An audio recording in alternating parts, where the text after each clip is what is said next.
Hello, everyone. Welcome. Welcome, welcome. It is so nice to see you all. I see some familiar faces in the waiting room and now in the Zoom room, and also I think some new names on the list. So I'm so pleased to see you all. And I'm going to say hello and welcome one or two more times because there's always a few people still coming in the door. Um, and I don't know, I've yet to understand why Zoom can't admit them all in one fell swoop. Okay, I hope we are more or less here. More folks will come in the next minute or two. My name is Rachel Scheinerman, and welcome to this second installment of Off the Daf, a Talmud book club, a new thing we are trying in supplementation to our series, A Daily Dose of Talmud, where we explore each page of Talmud a day at a time with the Daf Yomi series. I am so excited to be here with all of you and with Jonathan Rosen, the author of the Talmud and the Internet. I hope you've had a chance to read that book. It really is a lovely read and actually a refreshingly quick one. So let me introduce our guest and say a few words about the book, and then we will go ahead and get into the discussion. And I will preface this even before I say any of this by saying, if you came to our last installment of this event, it was a fairly frontal kind of experience. It was mostly me interviewing the author of that book. This one, I think this one I would like to make more of a conversation with all of you, more of a traditional book club model. So please get yourself emotionally and your keyboards ready now to interact and answer questions too, and be part of this discussion and give some of yourselves to this conversation. So let me then, having said all that as preamble, let me go ahead and introduce our guest of honor. Jonathan Rosen has had a rather long career now as both a writer and an editor in a variety of writing disciplines. He spent a long time as an editor at The Forward and has written essays for the New York Times and the New Yorker. His books are both fiction and nonfiction. Beyond the one that we read for today, his novels are Eve's Apple and Joy Comes in the Morning, which the second one features a female rabbi as its protagonist. He's also written nonfiction books on bird watching, and his most recent book, which was a finalist for the Pulitzer Prize, is called The Best Minds, a story of friendship, madness, and the tragedy of good intentions. He also edited the Jewish Encounters series, and he continues to write while also serving as a consulting editor for the Free Press. So Jonathan, why don't you just give everybody a wave, make sure you appear on everyone's screen, say hello. Hello, I couldn't find myself. Oh, here I am. Now I'm huge. There you are. Um, All right, let me say a few words about your lovely book that we're here to celebrate and discuss, and then we will go ahead and get into the conversation. So I hope all of you have had an opportunity to enjoy this slim meditative volume that we're discussing today. It's titled The Talmud and the Internet. And true to that title, it begins as a meditation on the ways that the Talmud and the Internet are alike. Both are described in metaphors of the sea and of fishing nets. Both aspire to order and change the world, as well as capture the entire world, and yet are composed of building blocks, the majority of which are undeniably mundane, whether they are arcane arguments about finer points of halakha or cat videos. Both have about them what you, Jonathan, describe as a quality of diaspora, of being everywhere and nowhere and feeling homeless and yet somehow being a home, right? Despite that, so for instance, people's web pages are called home pages. And both aspire to bridge worlds, old and new, that seem hardly able to coexist, and yet somehow in these very unique spaces, both the Talmud and the Internet, they do. And both the Talmud and the Internet are, to use a metaphor that I have never associated with either before reading your book, haunted by ghosts. Voices gone and past, difficult to find, yet surprisingly current and present and connected to everything else. But the book is a lot more than a meditation on this similarity, and you give a lot of yourself in this book. You talk about your grandmothers who represent two very different Jewish worlds. There's the one who lived in the old country and died in the Shoah, and whose eyes in the one photograph you have of her are haunted by tragedies, past and present. And then there's also the grandmother to whom you dedicated the book, the one born in the United States who lived her life in relative security, who craved pastrami on rye and enjoyed the material moments. We meet your parents who couldn't agree between them on whether it would be better if the Messiah would come today, and who filled your childhood home with a cacophony of books that were your entree into the wider world, even as they were mostly consumed right at home. And we also meet in these pages the contradiction of your own insecurities about whether you can master Jewish tradition, whether you, in one poignant phrase, you say you ask whether you can be counted as a link in the tradition that extends from Moses and Sinai, and your ability nonetheless to write beautifully and originally about it. It's really a lovely volume, erudite yet easy to read, and we look forward to discussing it. So as I said at the top here, and I'll say it again, in the last installment of this series, we spoke with Gila Fine about the Mad Woman in the Rabbi's Attic, and that was a very frontal presentation, but today we're looking to create more of a book clubby type discussion. So please come share with us. I will start the conversation with some questions. We'll see where it goes. And you can also help start the conversation by introducing yourself in the chat and letting us know where in the world you are, something you took away from the book, be it a new idea, a new image, a new interpretation of a Talmudic story, or something that bothered and didn't sit right with you, or that feels different now that it's been actually 25 years since this book was published. So that was a lot that I threw out there. I am going to do my best to ask questions, moderate conversation, and also follow the chat. So this will be something of a challenge for me as well. And okay, I see we already have some lovely comments. We have some fans of your most recent book here in the chat, The Best of Minds, with totally different topic. But we have some recommendations to folks to read that. And also somebody who says you haven't aged a day. Well, that's nice So to think we and nice have to folks hear. coming in from DC and England and Haifa and Arizona and St. Petersburg and the Czech Republic. And people who tell us that the last chapter made them cry. It was so touching. Kew Gardens, New Jersey, and yeah, and in New York City as well. So somebody right near you, San Antonio, Brooklyn. Keep the comments coming, folks. Let me kick off this conversation then by giving us the time to think about the central sort of comparison or metaphor that becomes the title of the book, the Talmud and the internet. Did you agree with this comparison between the two folks? Did it resonate with you? And does it feel any different now that both the Talmud and the internet have grown up another 25 years, right? Arguably, the internet has changed radically in 25 years. The Talmud has changed not at all, but our ways of reading the Talmud and learning the Talmud really have changed almost as much, right? The series that stands behind the event today is a project that couldn't exist without the internet. So I love your comments and thoughts about that.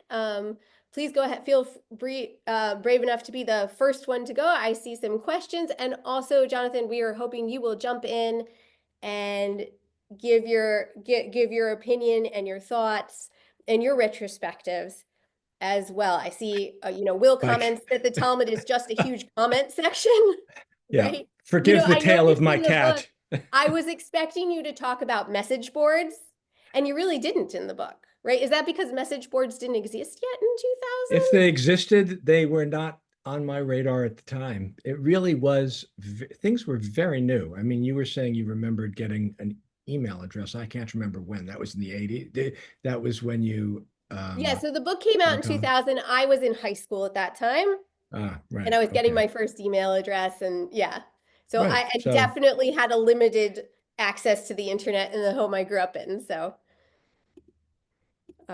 for safety reasons and stuff. I actually have a very technologically savvy parent. So, all right, I've got a couple of hands. So Sarah, thank you for being brave to come to the microphone first.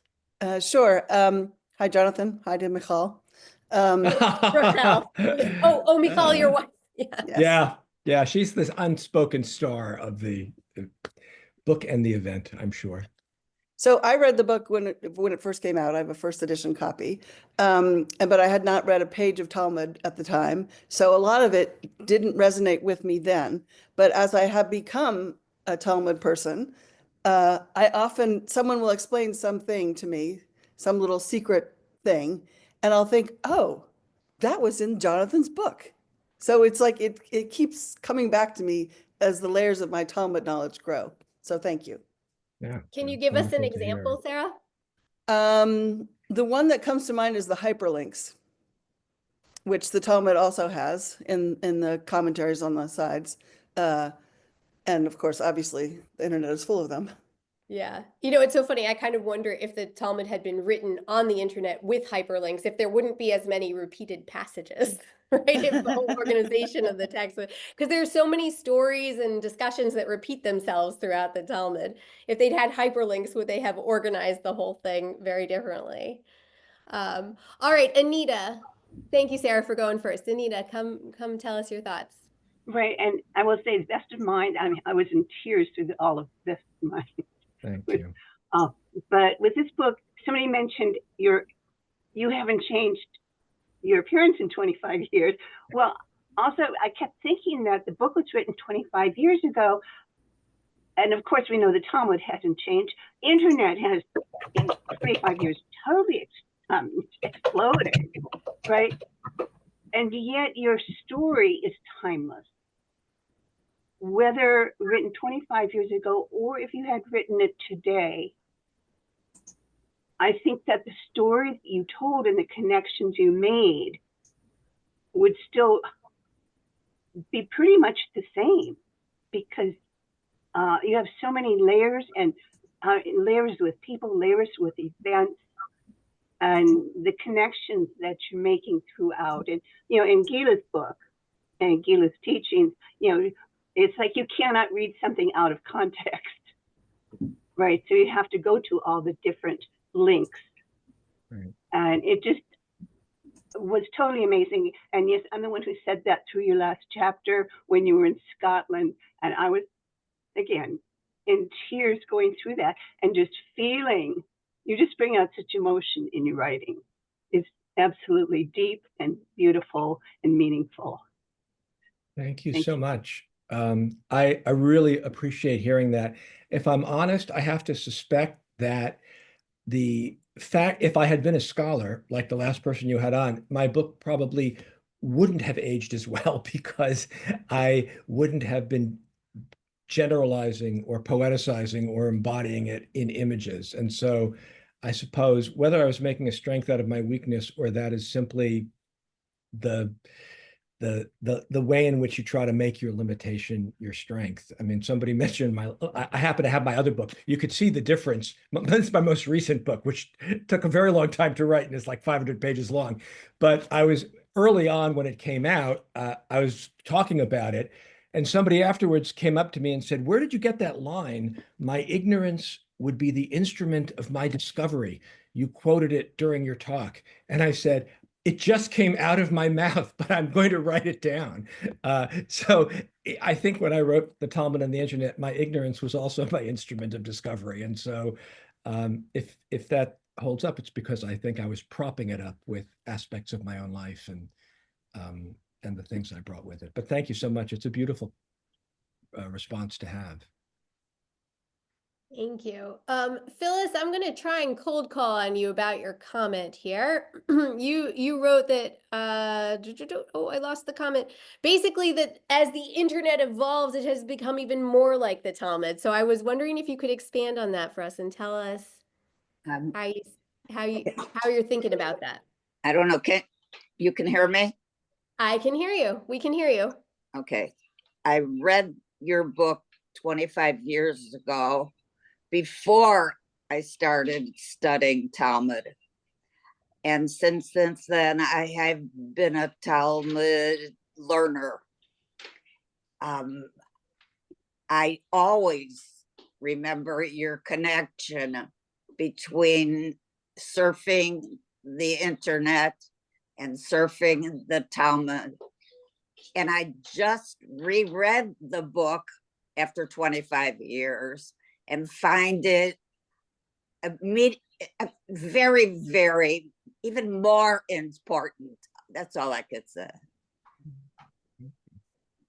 Thank you, Phyllis. Wonderful. We had someone else in the chat comment that they were learning Talmud and this book was made more sense in the context of learning Talmud. So Rob has been in many of our Talmud events where we go back a long way. Rob, tell us more about your comment. Yeah, a lot of the stories in the book were, about events that happened in the Talmud, and I don't think I would have really understood this book first unless I had been familiar with it already. The oven of Aknai, for instance, appears in the book, and if I had not known that from my studies in Daf Yomi, I think that section would have been lost on me, and many other sections as well. So I was grateful for my Jewish learning who originally prompted me to start studying Daf Yomi, that I was able to understand what was going on in the book. I think I didn't know that. yeah, and just to comment on that, I think that when I think you had that in mind when you read the book, when you wrote the book, that there might be some people who might be unfamiliar with some of the passages, and I think you did a good job trying to give a little introductory summary of the events. Thank you. Yeah, I had myself in mind, and I was very aware of feeling myself like not an intruder, but an interloper of a kind. I had the advantage of being married to not just a rabbi, but someone who happens to have a Talmud head, as they say. She was really good at it. But I also I wanted whoever read it to feel as though they could experience it without having to know anything in advance, I suppose. So I'm glad. I mean, I don't know if you could have had you not been studying. And I should just say, by the way, that I'm so impressed and moved by the scope of the Daf Yomi that people do and that my Jewish learning does. I think it's a wonderful thing, and I'm tempted to join one myself, maybe this one. It really is one of those things that the internet made possible. It's hard to imagine studying Talmud this way, this internationally at a level that anyone can join. And it's really been an interesting phenomenon of the internet too. But I was also distilling not highlights, but the experience of doing something every day. I remember when I was a kid, Dr. J was a basketball player I loved. He was like the first person to dramatically dunk. And I heard an interview with him where he said, it's doing something you love on the days when you don't want to do it. And I remember being disappointed thinking, oh my God, even he has to actually work very hard to be able to soar. But there's something about simply encountering it as it unfolds before you that I don't know if I was able to capture because I wanted to distill it in a sense, and because naturally I gravitate to narrative because I'm a writer, but it was, So anyway, all of which is just to say, honored to be here and grateful to Rachel for asking me, and just, it's such a wonderful thing that people can do this thing more easily now, because I was never sure and still am not sure about what we gain and what we lose when we have something like the internet. Yeah, I think all of us are grappling with that. And only as our lives become more and more enmeshed with the internet, right? And more inseparable for the internet. Pamela, I wanted to give you a chance to respond as well. Thank you. So, hi, Jonathan. I want to out myself as someone who said you haven't changed a bit. I was in Michal's class at JTS. And I think I saw you at the Hallett, Rachel and Alex's wedding. So the last time, and it was important, Rachel, in my comment, I said, I think you have a portrait of yourself in your attic. So I wanted to give that little literary reference. So I wanted to ask you to reflect on something. So I did read it, 25 years ago when we had just moved here to Atlanta. Now I'm back in the Northeast, and it was right before 9/11. And so I just reread it on Shabbat afternoon and had a lot of sticky notes in there, which I then put in my writer's notebook. And I don't want to put you on the spot, but I do. So at the bottom of page 209, you were talking about the internet. And you said it's possible that I can't read my own handwriting, these networks and the ensuing realignment of society are themselves a response to a change that have already taken place, to losses we have not yet begun to acknowledge. And I wrote down, what would he say now, post 9/11 and post social media? Because I mean, I also cried through the whole last chapter with the recognition of like, I have found myself in diaspora in Atlanta, pregnant, well into a pregnancy when 9/11 hit, and wasn't able to travel to New York where all my people were, and putting my hands there and saying, "What have I done?" because it was too late to do anything about it. And I think that was so palpable for me in the rereading, which and anyway, so what would you say now? It's after 9/11, the internet has changed, social media, like all of these things have changed. And well, I don't know. Are they changes that have already taken place and losses we have not yet begun to acknowledge? And or is it still the same for you? Everything feels radically different, but it feels radically different in a way that my own childhood prepared me for, in a sense, precisely because I am the product of such different worlds. And it isn't as though my American-born grandmother was, in the end, only an emblem of safety and comfort in America, but also was shot through with sorrow. No one's an emblem of anything.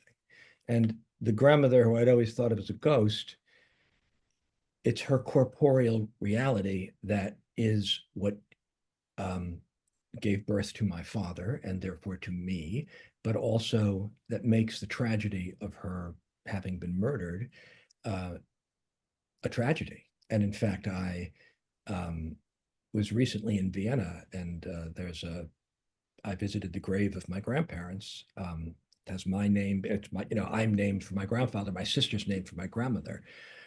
The grave is essentially empty. My grandmother's name is on it, but she was not, her body was never recovered. And my grandfather died in Buchenwald so early that his ashes presumably were sent back. But the idea of a marker and what it means to not have the body itself is something that I try to hold on to.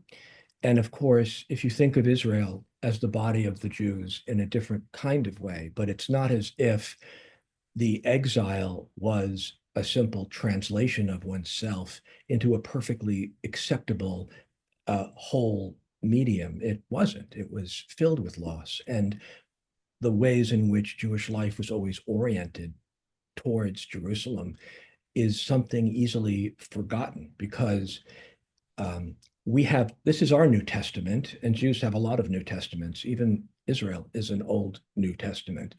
But it's one of the things I'm much more conscious of, probably, is the way in which other people's sacred literatures can write you out of the story or refashion your role in their story. And so, for example, I think I knew it when I wrote this, because I think I first learned it in college, but it never really dawned on me what it means that the Old Testament isn't just the name the Christian Bible gives to the Tanakh.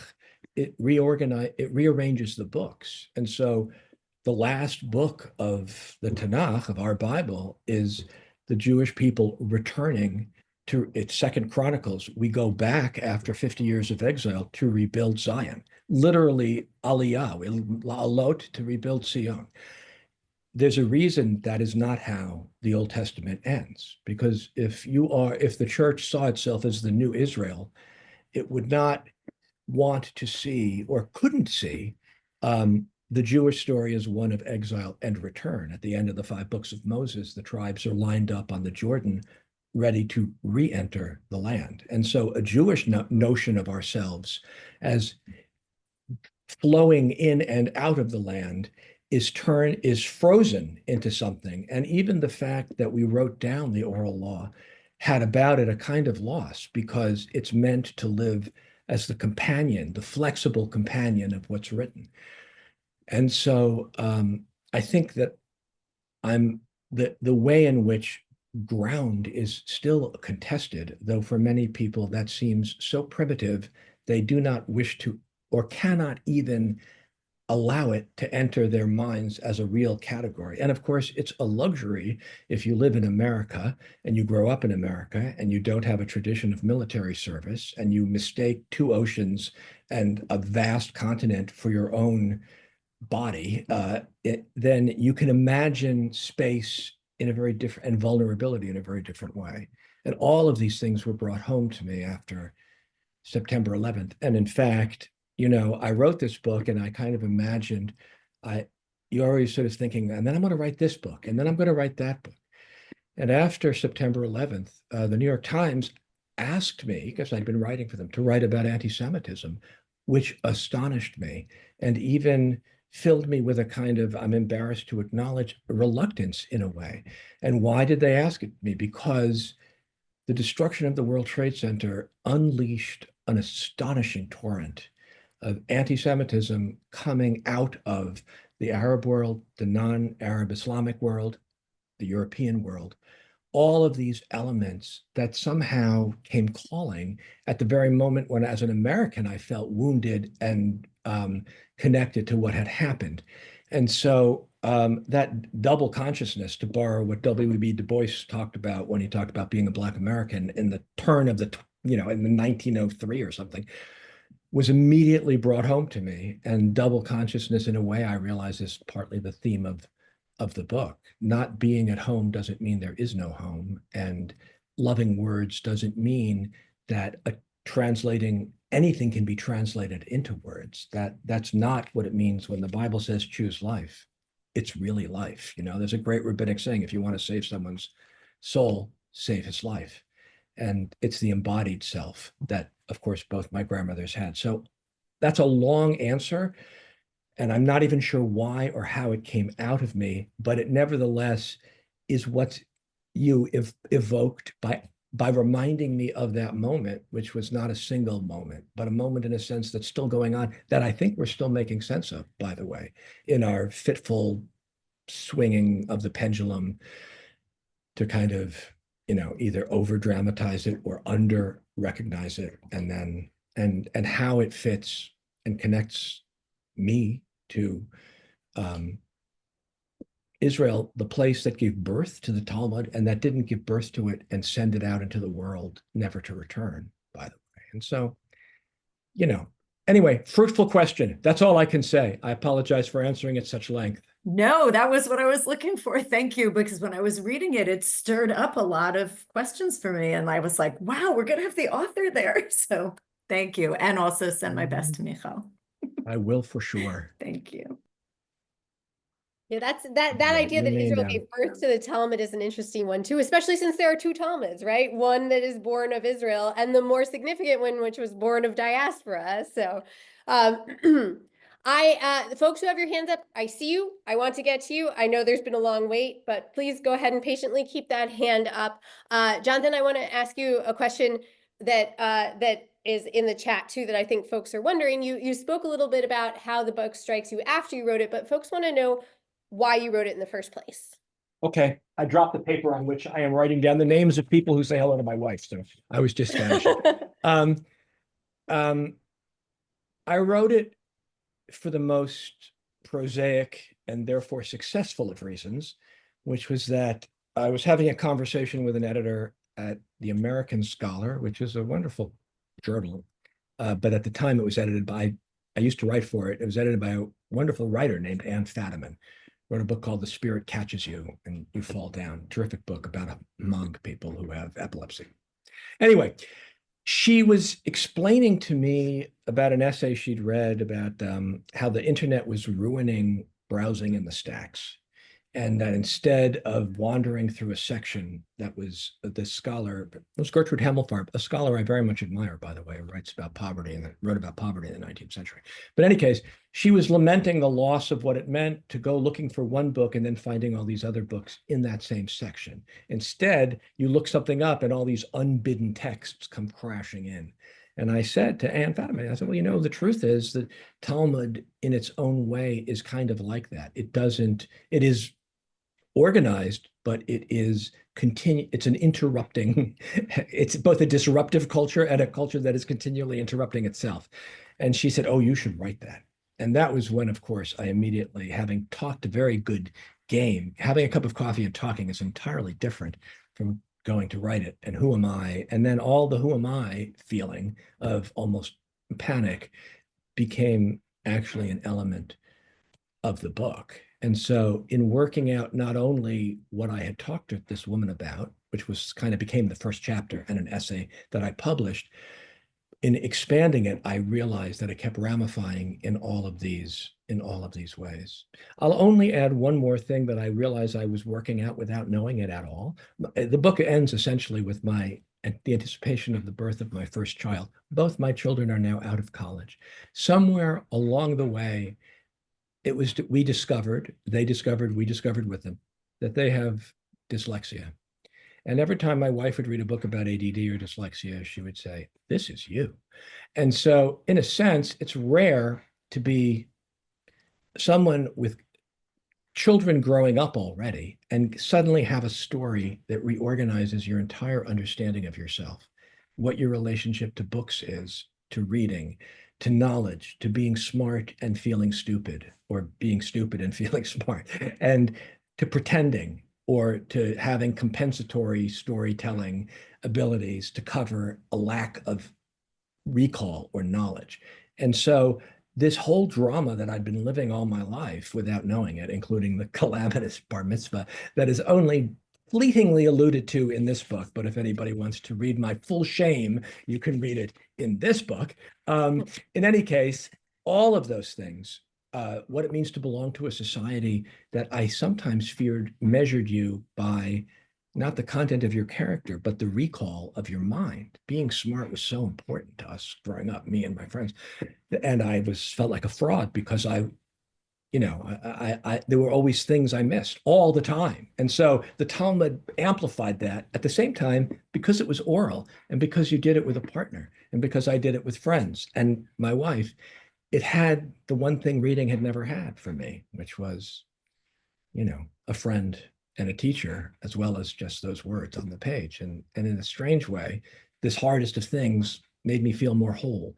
And so all of that was unknown to me. It was unknown to me till long after. And then when I was thinking about it, and it must have been 20 years later, 15 years down, maybe 15 years, not 20, maybe just 10. I suddenly thought, oh my goodness, no wonder I was so enamored of a culture that you just get a little bit, and then you get something else, and then you get a comment on that. And the next thing you know, you've fallen down a rabbit hole, but that's okay, So I think the why I wrote it was I gave you both the shot, like I was asked in a way, but also there was something I was working out. The thing I was afraid of, I was also drawn to, I think. Yeah, there's a very resonant line in the book that I appreciate where you said the business of life is learning, not knowing. That was very comforting to me. Devorah has been waiting a long time to speak. Devorah, come join the conversation. So Jonathan, I just wanted to say that when I read the bit about your bar mitzvah, as a Hebrew teacher and a mother of children who had their bar mitzvah, I had an adult bat mitzvah, and the whole idea of wanting to outdo show your father how good you could do this, to do this whole thing. And I've watched kids try and prepare their Torah portion and all that, what it takes. And I had a student once who had dyslexia, and she wrote out the entire transliteration of her Torah portion so that she could practice it. And she did an amazing job. And I just wanted you to know that that part really resonated with me. I've watched so many kids look up at the ceiling just as they're getting ready to read the Torah. Like, I hope it's written up there, but it isn't. So that point, the book was, I really enjoyed the book. But that part just sang to me. So thank you. Oh, thank you very much. I also mistook it perhaps, or it for me was a story about the broken chain that my father, who was only in his Orthodox childhood till he was 14, and then he left and everything was lost behind him, but he still could recite whole passages of Tanakh, and so it seemed to me it was that I needed to validate even his survival, and in all of those unconscious ways you absorb. Maybe it wasn't so unconscious, but he hadn't produced the child in the manner that he had been produced, because that world wasn't there, and he had his own ambivalence afterwards, and there were all kinds of things. But it's also, I had dyslexia, so it doesn't necessarily matter where I would have been in that sense as well. But it felt to me as if it were the product as well. It was emotionally of other things that were born out of loss and a break in the continuity. And I often marvel that I didn't simply decide, well, no, I'm done with that, because I've met an extraordinary number of people. Like Devorah, you were saying, I mean, you have certain experiences and you simply decide. And I've met, like, I would work when I was at the Forward with established literary critics, and they would say, oh, I went to Cheder and he smacked me in the face and I was done, and that was it. And I thought how terribly easy it is to discard something so bottomless. I'd love to turn our conversation to comparing the world this book was born into and the world that we are living in today. You say in the book that the Talmud is a response to destruction, which in many ways it totally is. I thought in grad school about ways it might not be myself, but there's no doubt that it is. I think we could also make an argument that the internet is the opposite, though I would love to hear other people's comments and tell me that I'm wrong about this, that the internet came of age in a period of optimism. Jonathan and I were comparing notes before we started this talk, and I was saying how I was in high school when this book came out, and the 90s felt to me like a period of a lot, and maybe this is colored by the fact that I was a teenager, right? And so I had a different awareness of the world, but the world was, the economy was doing well, we were ending racism, we were like coming into a new age of information and technology, and there was just, the internet seems sort of born of a lot of optimism, whereas the Talmud born of a world of destruction. So I'm curious now, 25 years later, what you all think, you, Jonathan, and also all of you on the call, No, let's hear. Things still true? How do we feel about these things in the world that we inhabit today?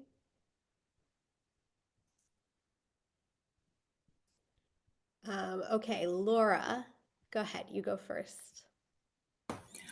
I was actually just writing a note to say that this round of Daf Yomi and the broad range spectrum of people who are studying geographically, socially, whatever, I think was born out of another tragedy, which was COVID. I mean, we started at the beginning of COVID, really, and I think it's one reason. I think it's a big reason that a lot of us started and are here. It formed a base for us. We had time, we had internet. Those of us who were lucky enough were home and healthy enough. I'd like to know what you think about that. I'll respond actually because I started the series. I can tell you that the idea for the series predated COVID, right? That was the fall of 2019, had never heard the word COVID, didn't know anything about it. We launched on January 5th of 2020, and I think I don't know if other folks weigh in. I don't know that I was aware of COVID yet, or at the time just thought it was like a flu, because I think that's what we were being told really early on. And then the lockdowns came in March, right around the time we finished Tractate Brachot, the very first tractate of the Talmud. But what was happening the first week of January is that the end of December of 2019, there were a number of high-profile anti-Semitic incidents. And I remember that when we started that first week of January, people were embracing Talmud and study of Talmud in the new Daf Yomi cycle, actually as a response to anti-Semitism. And then, yes, what you're saying is absolutely true, Laura. By the time we got to March, Daf Yomi became a structuring element that gave people some comfort and structure and positivity during the lockdowns of the early time of COVID. Yes, so Derry Horn writes about that in People Love Dead Jews. That's right. I remember reading that actually and thinking it really dovetailed beautifully with some of the essays we published very early in our series. Okay, so yes. All right. Oop, the comments are coming in fast now. We've got a couple of hands. Jenny, I don't think we've heard from you yet. You. I'll just show myself here while I'm talking. So I was thinking of the relationship between Talmud, coming out of destruction and the internet out of optimism, and sort of how the cycles are sort of coming back the other way, in that, the Talmud has so much creativity and so many different genres of literature are in the Talmud. And the internet, and Talmud has sort of traditionally the guardrails, that you learn with a teacher or you learn with a class. And the internet, we're learning, needs more guardrails. That now we know we need to teach young people how to use the internet safely. And there are aspects to the internet that, can be quite problematic. And so I was thinking, in a sense, how we've now seen, sort of the other side, if you will, that the internet has so much to offer, and yet one has to learn how to use it safely. And the Talmud may have started in a period of destruction, and yet what it contains, again, it, has flowered, in so many ways. There's so many different aspects to it. So I was just thinking of that, sort of, two sides of the coin for each of them. Yeah, Jenny, I'm seeing some of what you're saying reflected in some of these other comments. My comment that the internet was born out of optimism, which may reflect the limitations of my own generation and the time I'm positioned in history. Glenda says, one could also say, I think quite fairly, that the internet and technologically was born out of a concern about the potential for nuclear annihilation. Really interesting, important point. And Aaron, can you seem to have been involved. Aaron's also a long time participant in this series. You say it was a time of tremendous optimism for those of us helping to design it, and we did not anticipate many of the problems it would cause. Did you help design the internet, Aaron? Did I give you power to unmute? Yes, I did. Can you hear me? Yeah, talk to us about that for a I minute. was involved in some of the early hardware design back in the 90s. And there was tremendous optimism among all of us designing it. And none of us were thinking about the potential problems. There were people outside of the technological bubble who were worrying about the problems, and we didn't hear them. We just, no, it's going to be fabulous. That's what I remember.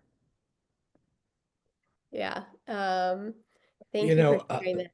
I'm sorry. I was just going to Jump say in, that one of Justin. the things I often think about is that if you think about a rabbi like Hillel, who famously gives this very welcoming response to someone who wants to convert, standing on one foot, he do not do to your neighbor what you would not have him do to you.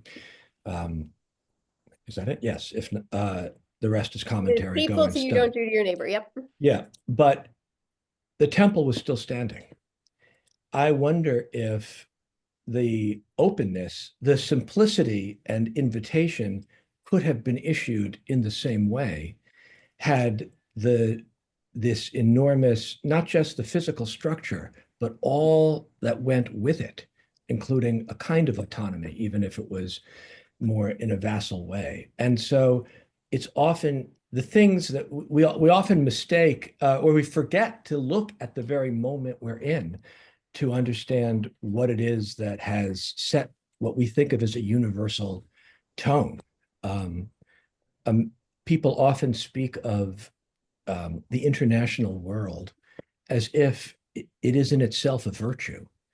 If, of course, you've ever watched the United Nations and there are 15 million Jews in the world, we're like a rounding error. And there is one Jewish majority country. There are 50 Muslim majority countries, and India is a Muslim minority country with 150 million Muslims. And they might have an entirely different understanding of Israel, Judaism, America, its values. And so the idea that mere connectivity is a virtue, I think, grew out of the time when America presided over things we called international. And then perhaps, the Soviet Union had collapsed, and I think there was an assumption that they would simply become like us, that we had won, not remembering that when we defeated Germany, we occupied it, crushed it, and turned it into a democracy under the boot heel of American military oversight. It didn't just spontaneously generate. And so technology has almost an instinct to connect. And only connect is a beautiful concept. It's just, what are you connecting? And the thing about the Talmud, of course, is that it is laden with moral evaluation and moral values. And it is, as someone was saying, it's like you have to curate the internet for your children, and cultures have to curate it for themselves. But I think there was a brief moment in which it almost seemed as though technology might not require all the tragic knowledge that the humanities impart if you are someone who is, steeped in that world, or Jewish particularity and Jewish universalism. It's very easy for people to mistake Judaism as a particular religion, even though religions that are called universal exclude Judaism. And so how can that be universal? Whereas Judaism sees the righteous of all the earth earning up their share in the world to come and ultimately gathering in some metaphorical or prophetic way on God's mountain. And these differences, which the Talmud is obsessed with distinctions, doesn't mean it answers them fully, but knowing the distinction between this and that and what it lies in between is a way of thinking that is always urging on you the importance of making distinctions, not discriminating. We have two meanings of that word, not discriminating for the purpose of treating someone unfairly, but discriminating between one thing and another. Jews are famous and sometimes infamous for making distinctions in that way. It was seen as the killing law. But for me, we forgot how important those differences are, I think, even as we would welcome some larger connected world. That's the paradox for me, because I'm much more aware now. It's easier for me to see how the technology is neither good nor bad. It's just technology. The printing press can amplify a wonderful novel, and it can mass produce Mein Kampf. It's not the technology that is pernicious. It's the uses we choose to make of it. And how can we do that if we're not schooled in things that matter? So that doesn't relieve me of any burden. It's just, I didn't think in the same way about any of those questions. Just as you say, I was inside of a different way of evaluating the world, I think. I'm gonna throw the microphone to Bill Dollin and then Rob, and then I've got one more topic of conversation for us to close the hour. Okay, so I won't talk anymore. No. Please continue to participate. Hi, Jonathan Rosen. Thank you very much for your book. And this is not Bill, this is Wendy. Hi, Wendy. We're on the same. I'm over here. So Oh, just, hi, Bill. I want to thank you for my new mantra, Jonathan. My ignorance will be the instrument of discovery. I'm just, that's bumper sticker. I'm gonna make it all, is that okay? Sure. Anyway, T-shirts for everybody. interesting that where you started out talking about it being 25 years ago. Well, my husband brought this book home. I grabbed it from him, sorry. And I often read a book without even knowing when it was written. So I thought this was just written. So it's just as applicable to me today as it would have been 25 years ago. But it's interesting to note that, Jonathan, you wrote it 25 years ago. Would you now have a different title, change anything in it? Or just leave it like it is? I think I'd want to change probably lots of things, and in the end wouldn't change anything. That's kind of the virtue of writing something, for good or bad. You're stepping in the stream, and it is it kind of catches something that better to write a new thing, I believe. That's why I'm a very slow worker, and I always thought I gotta finish this so I can hate it later. Otherwise, because if I hate it before I finish, then I'll never finish it. And then you can change your mind about it again. So I think that's, but you did say one thing that I would just, I know you want to get to another topic, but time passes differently for me now. And I don't think just because I'm older, but it's a commitment to read a long book, because so much of the world feels like it's distilled or urgently presented in a different form. And I feel the loss of that now. The bookshelf behind me is I still get books. I love books and I read them, although mostly Kindle probably. But this bookshelf is the product of a different relationship to time and words, I think, and maybe even reading, and therefore perhaps writing. Thank you. Rob, come on up. The one difference from 25 years ago till today, if you wanted to, around November, there's a Shabbat, you want to have a Crystal Nacht night to talk about that. 25 years ago, you could find people that were alive during Crystal Nacht in Germany and personally witnessed it. Now, 25 years later, it's becoming increasingly almost impossible to find those people. So what's left are people like us who are 1 degree separated. We knew somebody, and I big up Crystal Nacht because of the uncanny coincidences in your life associated with that date. And so my question is, trauma is associated with Jewish identity, and Jewish identity is associated with trauma. That's not going to change. But how do you think over the past 25 years, and maybe projecting 25 years into the future, how will the association of Jewish identity with trauma change over time? I have no idea. It's a fantastic question, but I have always loved something Elie Wiesel said, which is that to be Jewish is not to suffer. To be Jewish is to find a response to suffering. And I find that enormously useful for me to remember. And that's because we do pass on trauma, but we also pass on the response to it. And it's part of my father, who I would think it's fair to say didn't just experience trauma, but really probably embodied it in lots of ways. His favorite quotation of many from the Bible was "choose life." And that may be because he saw it as something tempting not to choose, or that the world is urging you or Jews not to choose. Nevertheless, that was the thing that if you had to ask me what do I most associate with my father, it would be that, for all that he also bore the memories and the burden of losses. Thank you. Yeah, and we have a couple of comments. Please, if you have a chance, folks, I can't bring every comment to the fore verbally, but please, there are other really lovely, interesting, thoughtful, thought-provoking comments. A number of them about October 7th, and just thinking, using this experience of Dafyomi as a block of time, like it has only been 5 years, but the world has changed. We've had COVID, we've had October 7th, the Jewish world and the Jewish experience of tragedy there's been a lot packed into 5 years, and maybe in any 7-year block that might be the case. But it has this way of sort of this experience of Talmud Site for me, and I think also for some of you, has this experience of sort of making me more aware of the last few years and what we were studying then, and so forth.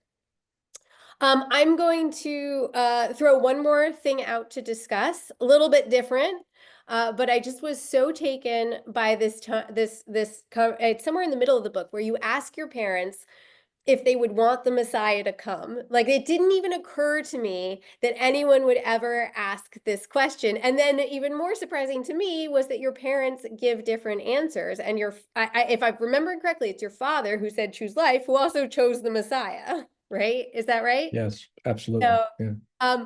I want to hear not only from you, but from all of you on the call. Do you wish the Messiah would come now? Or is it maybe better that we're not really expecting the Messiah to show up tomorrow? Because that is not a question I'd ever asked of myself, and I appreciate that the book made me ask the question, and I want to know what you all think. And Jonathan, I want to know what your answer to that question is. Okay, but I'm in the book, so let somebody else speak first, because I'd be curious to know. All right, 3 minutes, guys. Should we bring the Messiah right now? I don't think there is a Messiah. Yes. Okay. Me too. Okay. I'm with the no There's Messiah. I didn't expect. I don't believe there's a Messiah. Yep, and I'm also getting And that's just what my father no. would have said too. Yeah.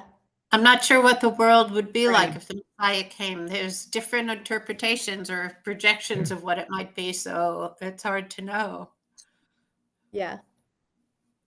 Yeah. Okay. Oh, the comments I are don't think there's an outside Messiah. We're the Messiah.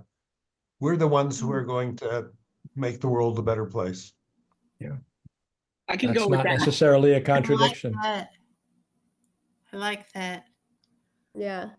Yeah. And Pamela says, I think the Messiah is among us. We just read that story in the Talmud, right? Where the Messiah is sitting at the gates of the city, wrapping and unwrapping bandages, right? So he's a great role model for doing good things. Yeah. So is Yeah. that I the love new the Pope? story. I'm sorry, Devorah, I didn't mean to cut you off. I was just going to say, is that the new Pope? Oh, gosh. All right. Well, I was just going to say one thing, which is that I've always loved and taught my children the part in the Talmud where it tells you that if you're planting a tree and someone tells you the Messiah comes, finish planting the tree. So maybe that's like saying it's us, except that it's us in partnership with God. Yeah. Yes. Yes. Or to be skeptical. So many possible interpretations there. To be skeptical, but to still believe that there will be a future in which it's important for someone to have planted a tree for those who will come after. Yeah.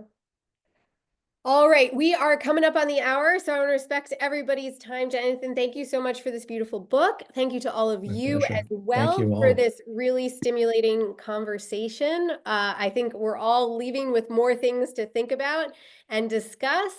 I'm glad that you all were able to join us for this installment of Off the Daf, our Talmud book club. And we will look forward to meeting you again at the next installment. I don't quite yet have an official announcement about the next book, so watch your email. We will let you know real soon what we have in mind for that. And thank you all for being here, and thank you, Jonathan, for joining us. Thank you so much. And thank you all for giving me back my book, which I hadn't revisited this way and which needs people to animate it. So I'm really moved and grateful.